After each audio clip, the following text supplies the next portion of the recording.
That's fine with the judge. Will. Okay. All right, Ms. Rademacher. Thank you, Your Honor. Your Honor, the motion is quite simple, I believe. This court, we had a hearing on August 21 regarding child support.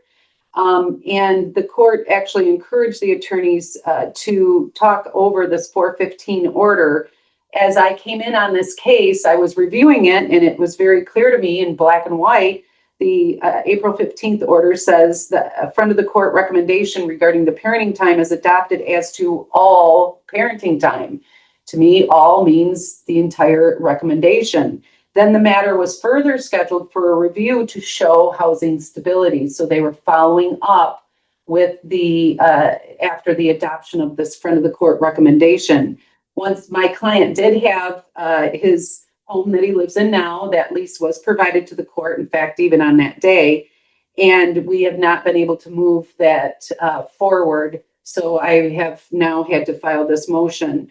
So I'm asking the court to enforce the April 15th order. It is very clear as it's written, and we need to go into that next phase as my client has proven and they've admitted that he now has appropriate housing. Thank you. All right, thank you, Ms. Van Dyken. Thank you, Your Honor. The order was clear. It was the court to review the parenting time in 6 months.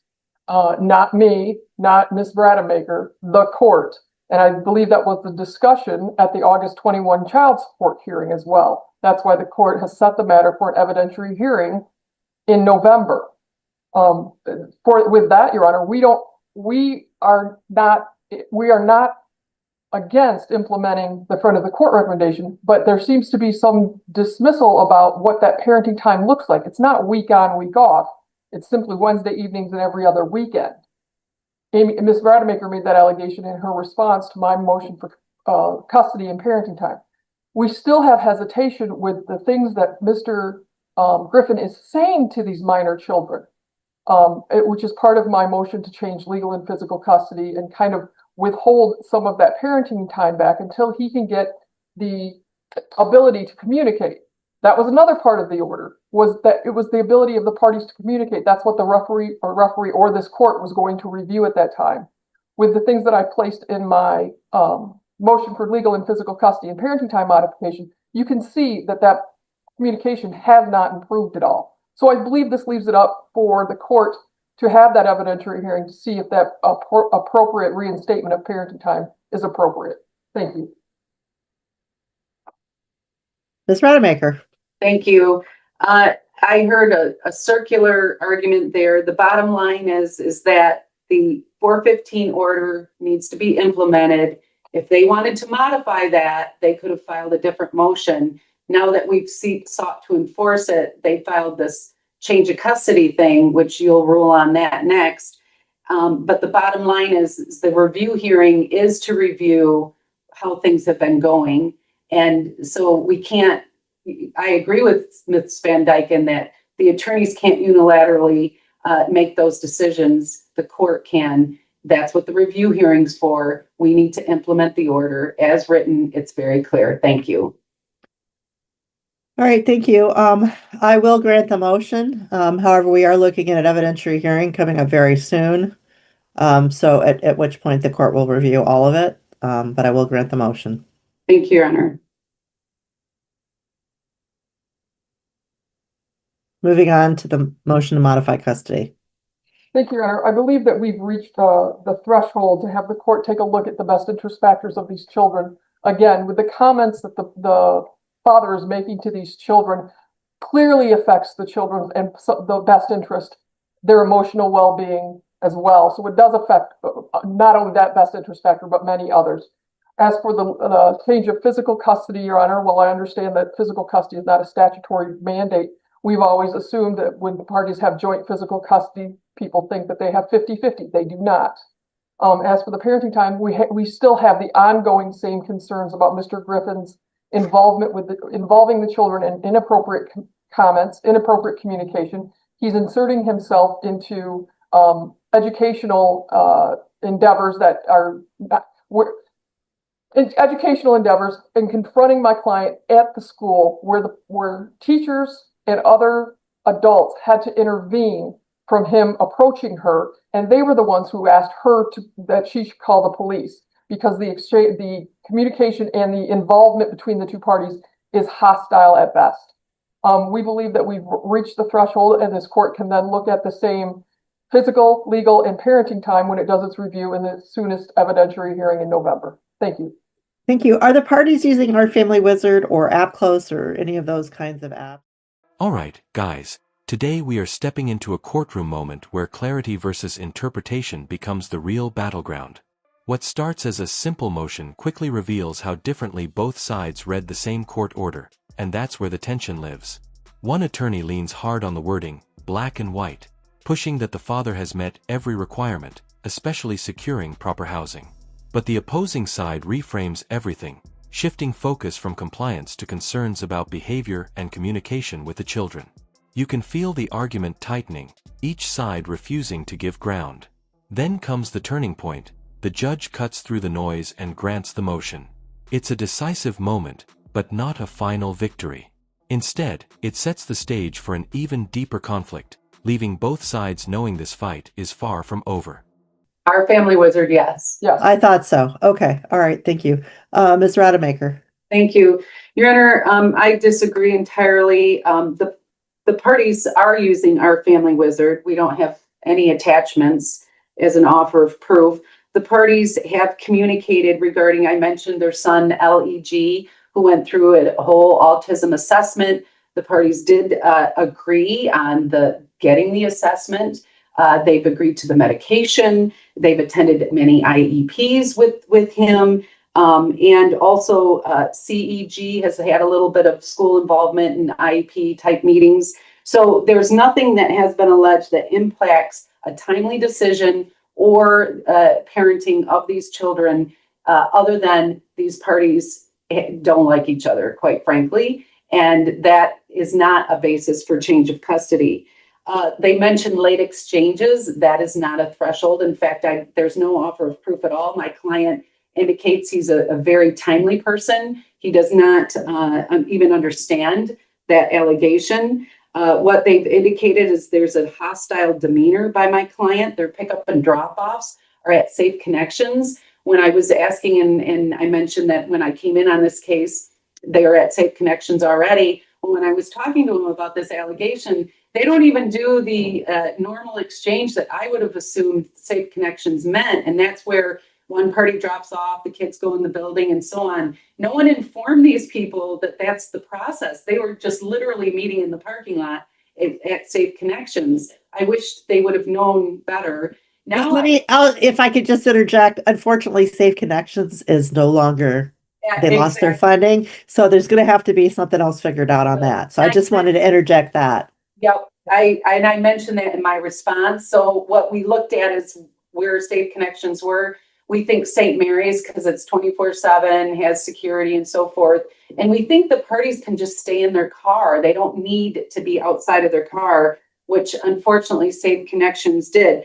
But the problem with the children is, I think when I'm reading this motion, is they clearly are becoming reporters for mother. That to me is a red flag that the mother is involving them in regard to this matter.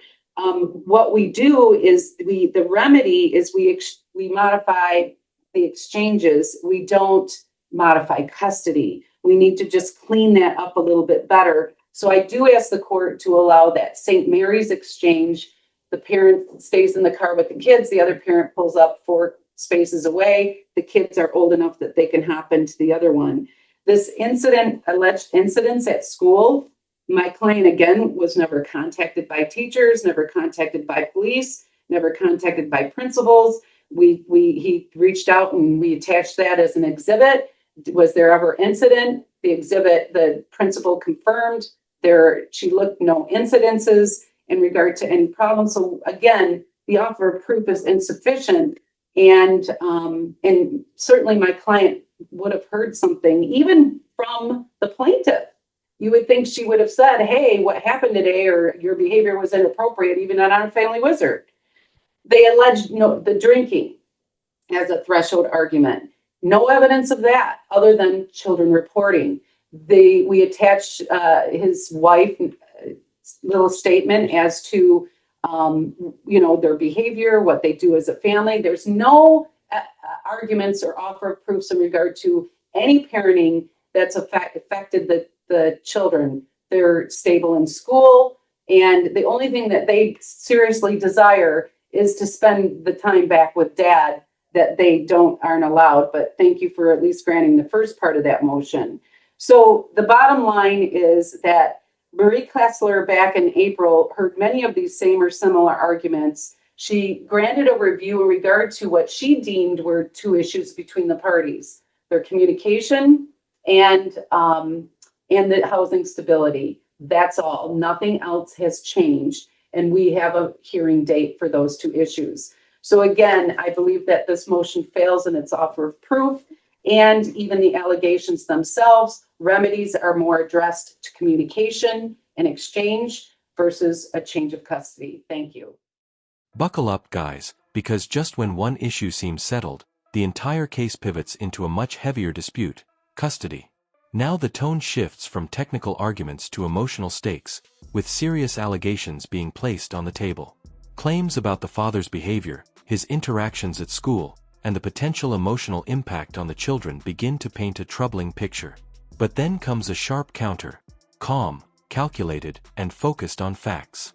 The defense dismantles those claims piece by piece, pointing out cooperation between parents, shared decisions about the children's needs, and a complete lack of solid proof. What stands out here is the contrast: emotion versus evidence. You can sense the judge listening carefully, weighing not just what's said, but what can actually be proven. This is where the narrative becomes less about accusations and more about credibility. Ms. Van Dyken, any response to the change of location for exchange? Your Honor, I'm just saying a parking lot at St. Mary's is insufficient. I mean, there is a front parking lot by the hospital. There's one across the street. There's a parking structure. There's one in the back lot. I mean, I think we need more specificity with that. Quite frankly, just saying a parking lot is not appropriate. I'm not sure that there are cameras in all of the parking lots like the one across the street. I think it would have to be in the main parking lot in front of the hospital. I see Ms. Rademacher nodding her head, so that sounds like... I'm not sure there's always going to be access to that, because I've been to the hospital where that parking lot is full and you have to go park in the ramp. So I'm just saying there's going to be issues. Ms. Rademacher, any thoughts on that?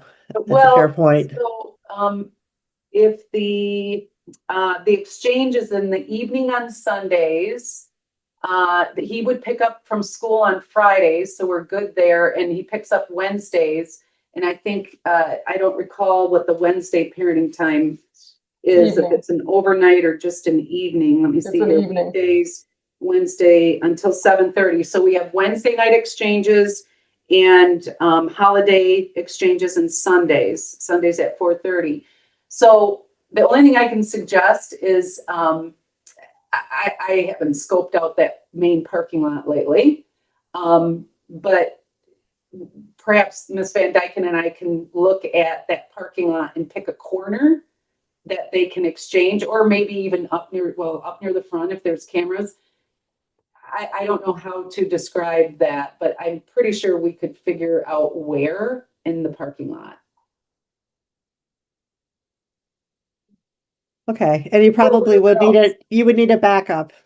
Yeah, is what I'm hearing. Okay, a very clear plan. We're not that far from the Grand Rapids Police Department on Monroe Center Drive. Perhaps that could be the backup. Okay.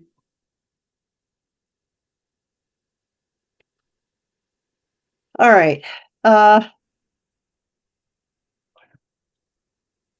So what I'm going to do on the motion to modify custody is I am going to set that for the evidentiary hearing. I'm going to adjourn it because I have not been the judicial officer dealing with this case. And I think Referee Kessler's probably in a better position, even though I've read everything, to rule on that. And I'm not, frankly, it's not clear to me either way. So I'm just going to defer and set it at the same time as the evidentiary hearing for her to rule on the motion. Thank you, Your Honor.